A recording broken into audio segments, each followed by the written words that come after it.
El pastorado femenino es una doctrina principal. El pastor donde me congrego no le ve problema, no tiene inconvenientes en que su esposa sea pastora.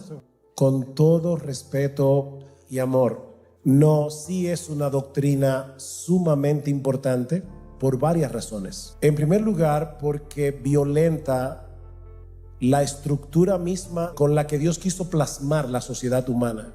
Así que esa iglesia pastoreada por una mujer está violentando ese principio.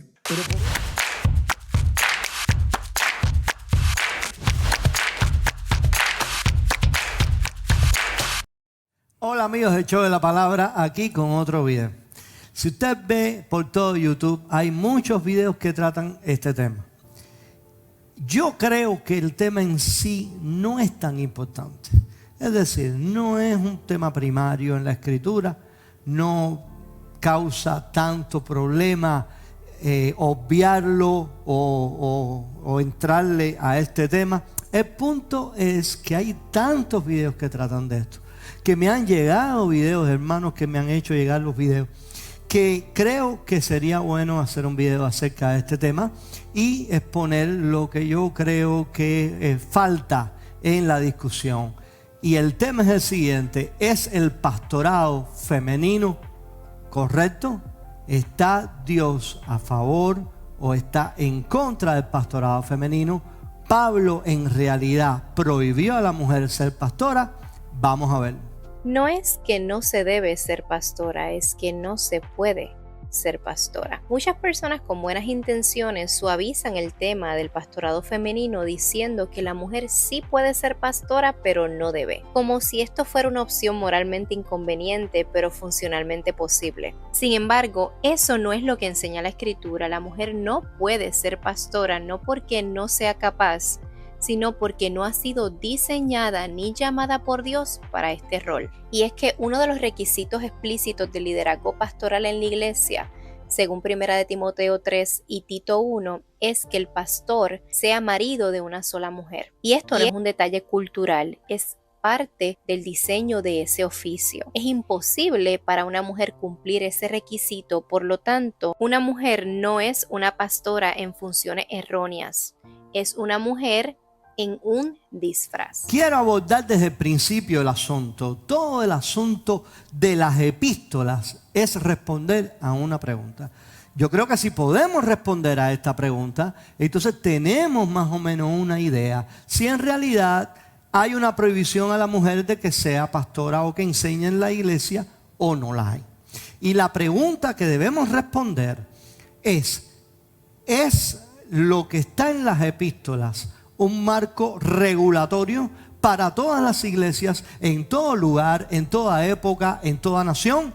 Si la respuesta es sí, si Pablo lo que estaba enseñando en las epístolas provee un marco regulatorio, entonces es cierto, la mujer no puede ser pastora. Sin embargo, si la respuesta es no, entonces se abre un marco de posibilidades de las cuales muchas de estas personas que abogan por suprimir el pastorado femenino no quieren abordar. Porque Adán fue formado primero o después Eva, y Adán no fue engañado, sino que la mujer siendo engañada incurrió en transgresión, pero se salvará engendrando hijos si permaneciera en fe, amor y santificación con modestia. Pero antes de entrar a fondo, por favor, considera suscribirte a nuestro canal si no lo has hecho. Este es el momento que me puedes regalar un like si te gusta lo que hacemos y ayúdanos a llegar a otros compartiendo este video en tus redes sociales. Sí, las personas que dicen que Pablo prohibió a la mujer ser pastora abogan el diseño original. Adán fue formado, después Eva. Parece muy lógico, ¿verdad? Sin embargo, el texto no termina ahí y sigue y dice: la mujer siendo engañada, Adán no fue engañado sino la mujer. Y el marco de la prohibición tiene que ver entonces no con lo que se nos dice. No, Pablo prohibió el pastorado femenino porque la mujer debe quedarse en su diseño original. No, ese no es el objetivo del texto. El objetivo del texto es mostrar que la mujer fue engañada y Adán no fue engañado. La mujer incurre en transgresión y dice: se salvará engendrando hijos si permaneciere en fe y modestia. y la que no engendra hijos, y la que es estéril, y la que no se casa. Fíjese que la prohibición de Timoteo dice: no le permito a la mujer enseñar ni ejercer dominio sobre el hombre, no sobre su esposo. Es decir, eran mujeres que no estaban casadas. Ahora volvamos a la pregunta inicial para que usted no se pierda. ¿Eran las indicaciones de Pablo en las cartas, en este caso Timoteo, la prohibición a que la mujer enseñe, un marco regulatorio? Es decir, ¿es la enseñanza y la teología de Pablo en cartas un marco regulatorio para toda iglesia, toda nación, toda época? Si la respuesta es sí, entonces sí tenemos que quedarnos con la prohibición. Si la respuesta es no, entonces hay otra posible respuesta que yo quiero darte en este video. De nuevo, no es un tema muy importante, sin embargo yo quiero que usted tenga la perspectiva correcta. Este video sería muy largo si voy a responder a toda la gama de argumentos que ponen estos hermanos en los videos que me han llegado acerca de la prohibición del pastorado femenino. No puedo hacer esto porque no tengo el tiempo para hacerlo en un solo video. Sin embargo, voy a irme por otro camino y es la respuesta a la pregunta: ¿es lo que se enseña en las epístolas paulinas un marco regulatorio? Vamos a ver. Porque en realidad las epístolas son documentos ocasionales. Quédese con esta palabra, ocasionales. ¿Qué significa? Que fueron producidos por una ocasión para lograr un cometido, un objetivo, y esto regula toda la enseñanza. Es decir, la teología y la doctrina que hay en las cartas es de índole práctica, con una ocasión y un contexto que no podemos ignorar. Voy a probar. Por eso exhorto a las viudas jóvenes que se casen y tengan hijos, y a que lleven bien su hogar y no den lugar a las críticas del enemigo. Y es que algunas ya se han descarriado para seguir a Satanás. Digo pues a los solteros y a las viudas que bueno les fuera quedarse como yo, pero si no tienen don de continencia, cásense, pues mejor es casarse que estarse quemando. Aquí hay un ejemplo muy claro. Un verso de Corintios para la iglesia de los Corintios, para las viudas en Corinto, y un verso en Timoteo para las viudas que están en Éfeso, donde Timoteo está fungiendo como delegado temporal de Pablo. Timoteo en realidad no era pastor. Timoteo era un delegado de Pablo para resolver asuntos. Así que la próxima vez que alguien le diga a usted que el pastorado femenino no es bíblico, dígale que el pastorado masculino tampoco. No existía una iglesia paulina con un solo pastor. Eso es una herencia de Roma. Si vamos a ser verdaderamente bíblicos, nuestras iglesias tienen que tener ancianos. No puede haber un pastor por encima de los demás. No puede haber un solo pastor en las iglesias, porque las iglesias paulinas tenían una multiplicidad de líderes, eran ancianos, no había un pastor. Así que si el pastorado femenino no es bíblico, el pastorado masculino tampoco.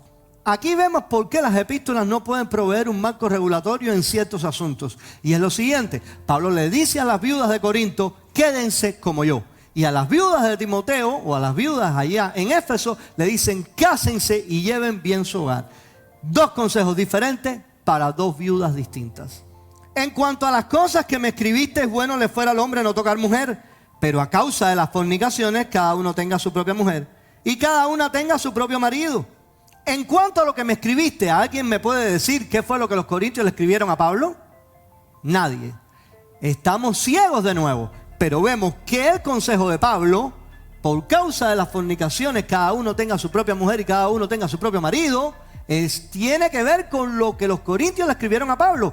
De nuevo, muchos de los consejos de Pablo son de índole ocasional, provocado por la situación específica de esa iglesia. Os he escrito por carta que no os juntéis con los fornicarios, más bien os escribí que no os juntéis con ninguno que llamándose hermano fue fornicario o avaro o idólatra o maldiciente o borracho o ladrón, o con el tal ni aun comáis. De nuevo, os he escrito por carta. ¿Alguien me puede decir dónde está la carta? ¿Alguien me puede decir dónde está la primera carta a los Corintios? Nadie lo puede decir porque no se ha encontrado, no existe. Entonces en realidad la primera carta a los Corintios es la segunda, Y la segunda carta a los Corintios es la tercera. Y la primera carta que Pablo le escribió no se ha encontrado. De nuevo, los consejos de Pablo son de índole ocasional y no muestran un marco regulatorio para toda iglesia, todo momento, toda época, toda nación. Si alguno tuviere hambre, compra en su casa para que no os reunáis para juicio. Las demás cosas las pondré en orden cuando yo fuere. ¿Deberíamos esperar en nuestra iglesia la visita de Pablo? Claro que no. El sentido común nos dice que no va a pasar. Pablo ya partió con el Señor. Sin embargo, los corintios tenían que esperar acerca de cosas que Pablo debía poner en orden, de las cuales no escribió. Y ahora aquí viene la verdad incómoda que muchos no quieren aceptar. No tenemos, y escuche bien esto, no tenemos toda la teología de Pablo, sino solo parte de su teología en base a la práctica de la iglesia a la cual le escribió. En otras palabras, Pablo corrige los asuntos de las iglesias con teología, con doctrina, en función de la práctica. Cuando Pablo hace esto, no lo hace de índole o de carácter regulatorio, sino para resolver los problemas de esa iglesia. Las demás cosas las pondré en orden cuando yo fuere. ¿De quién o de qué estaba hablando? Nadie lo sabe. Las cartas proveen lineamientos generales para nosotros. Todavía hay palabra de Dios para nosotros con respecto a la vida cristiana, el pecado con referencia a Cristo y a la vida cruciforme. Sin embargo, todas las prohibiciones y recomendaciones son de índole ocasional y muchas de ellas no pertenecen a nosotros. Otra cosa que quiero que usted se quede en este video es la palabra fragmentación. ¿Qué significa esto? Significa que la mayoría de la gente lee la Biblia de manera fragmentada. Saca un texto y trata de hacer una teología, una doctrina de ese texto. Inclusive saca un capítulo y lo hace también con capítulos. Pero recordemos, las cartas no tienen capítulos y no tienen versículos. Hay que leerlas completas. Y lo otro es que tenemos la respuesta de Pablo, pero no tenemos las circunstancias que provocaron esta respuesta de Pablo. Le voy a decir más o menos qué significa esto. Esto lo que significa es que usted está tratando de reconstruir un asunto con solamente una parte. Imagínese que usted quiere reconstruir una conversación entre dos personas, pero solamente tiene una parte de esa conversación y tiene que reconstruir la otra parte. Voy a tratar de, a manera general, reconstruir por qué Pablo dijo lo que dijo y le prohibió a la mujer enseñar. Mas la que en verdad es viuda y ha quedado sola, espera en Dios y es diligente en súplicas y oraciones noche y día. Pero la que se entrega a los placeres viviendo está muerta. Manda también estas cosas para que sean irreprensibles, porque si alguno no provee para los suyos y mayormente para los de su casa, ha negado la fe y es peor que un incrédulo. Una pequeña reconstrucción. Pablo le dice a Timoteo: quédate en Éfeso, y manda a algunos que no enseñan diferentes doctrinas. Es decir, en Éfeso habían ancianos que estaban enseñando falsas doctrinas. Eran falsos maestros. Eso es número uno.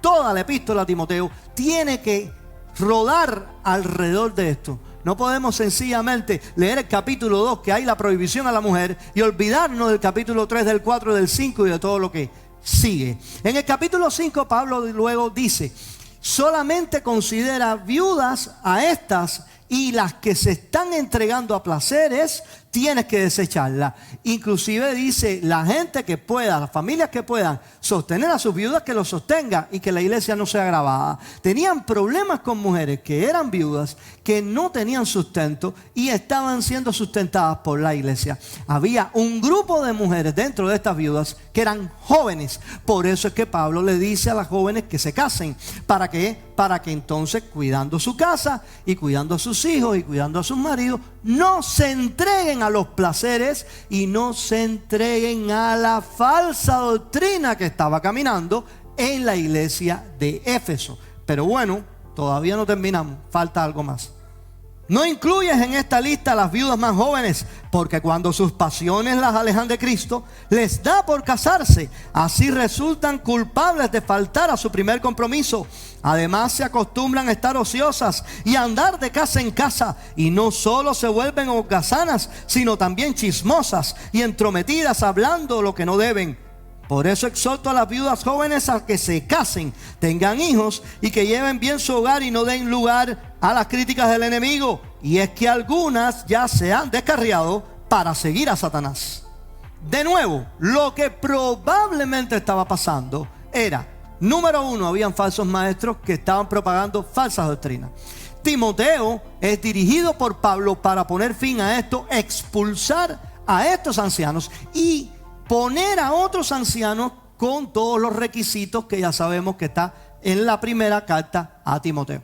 Luego, la prohibición de la mujer que enseñe o ejerza dominio sobre el hombre. Y luego hay una mención de viudas jóvenes que se han entregado a Satanás, que están siguiendo a Satanás y que están de casa en casa. Y la palabra chismosa me llama mucho la atención, que significa habladora de necedades. Es un término que muy bien puede significar que están enseñando algo que no es la sana doctrina o no era lo que Pablo enseñaba. Entonces, por un lado tenemos la prohibición de las viudas y la gente pregunta, bueno, ¿y por qué no hay una prohibición a los hombres? Claro, porque Pablo no le dijo a Timoteo que les prohibiera, les dijo, manda que no enseñen, pero luego dice, pon ancianos nuevos, pon ancianos con estos requisitos. Muy probablemente estos ancianos que en Hechos capítulo 20 Pablo dice que se iban a levantar y iban a arrastrar a la gente tras falsas doctrinas. Puede leer Hechos capítulo 20 en el discurso de despedida de Pablo en Éfeso. Y luego de esto entonces hay viudas que se menciona que están metidas de casa en casa, que están hablando, que se están entremetiendo. Pablo le dice, mejor cásense. Por eso, luego de la prohibición de la mujer enseñar, dice, se salvarán engendrando hijos y quedándose en fe y modestia. Son las mismas mujeres que luego son mencionadas como viudas jóvenes, que están de casa en casa, que están haciendo lo que no deben, y por eso la prohibición a que la mujer no debe enseñar. De nuevo, usted no tiene que estar de acuerdo conmigo, pero esto es una pequeña reconstrucción del problema al que Timoteo se estaba enfrentando. Así que decir que el pastorado femenino no es bíblico basado en solamente un texto es forzar el texto mayoritariamente. Y la próxima vez que usted se encuentre con alguien que diga que el pastorado femenino no es bíblico, recuérdele que el masculino tampoco lo es. Pero en el show de la palabra queremos que tenga la palabra tal y como ella está. Así que considera suscribirte a nuestro canal si no lo has hecho. Regálame un like y ayúdame a llegar a otros compartiendo este video en tus redes sociales. Mi nombre es Alain González. Que Dios te bendiga.